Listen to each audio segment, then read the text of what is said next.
Hello,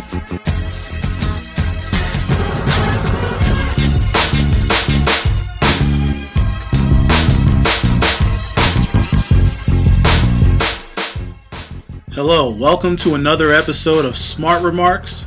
I'm your host, Mark Impress Preston. We're heading into week 3, a pivotal week in the NFL season for some teams so they don't get off to too bad of a start. Without further ado, we're going to get this show kicked off.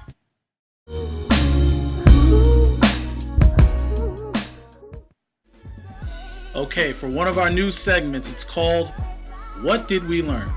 And something I learned from week 2 is that Andre Johnson and Arian Foster have another teammate to make Matt Schaub look good. His name is DeAndre Hopkins, 7 catches, 117 yards, and the game-winning touchdown, bringing home another victory for the Houston Texans in exciting fashion. They improved to 2-0. And one other thing I learned is that after putting up 10 points on Monday Night Football and only 3 points against the Tennessee Titans, Blitzburg on offense with Todd Haley as the offensive coordinator, things don't seem to look really good. In fact, they're really bad, and I don't think it's going to end well in Pittsburgh if they miss the playoffs or even have a really terrible losing record.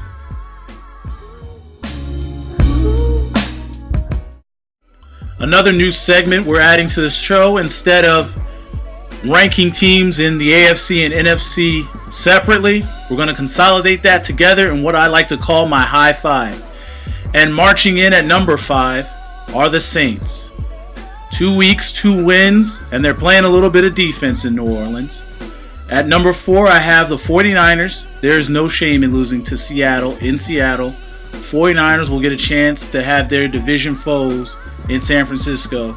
They're still a very good football team. The Texans I have ranked number 3. They're still healthy. They're winning close games, and that's what counts in the National Football League. Just win and set yourself up for the playoffs. And at number 2, I have the Seattle Seahawks, of course, with the league's best defense, in my opinion. Much more impressive win over the 49ers than they looked going to Carolina in week 1. And at number 1, no surprise, but the Denver Broncos. Peyton Manning is playing Madden 25, and we're all just watching. And he's probably playing Madden 25 on rookie at that.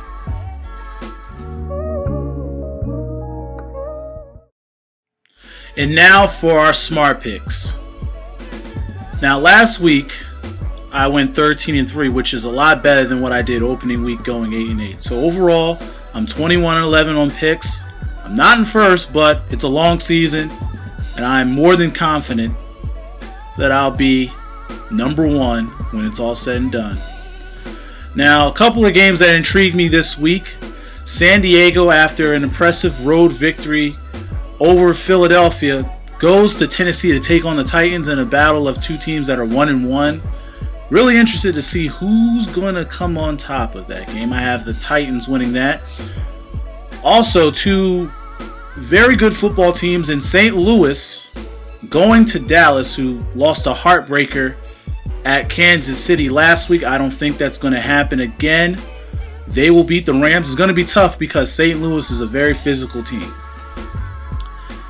And finally, the last game that intrigues me, you have the Buffalo Bills going to New York to take on the Jets. Once again, both these teams are 1-1, but you have the top 2 quarterbacks from this year's draft in E.J. Manuel going up against Geno Smith. And I actually like the Buffalo Bills to circle the wagons and get a tough victory over their division rivals. And that's going to do it for this episode of Smart Remarks. We're going to take a knee here. Enjoy all the football this week, and we'll see you next week.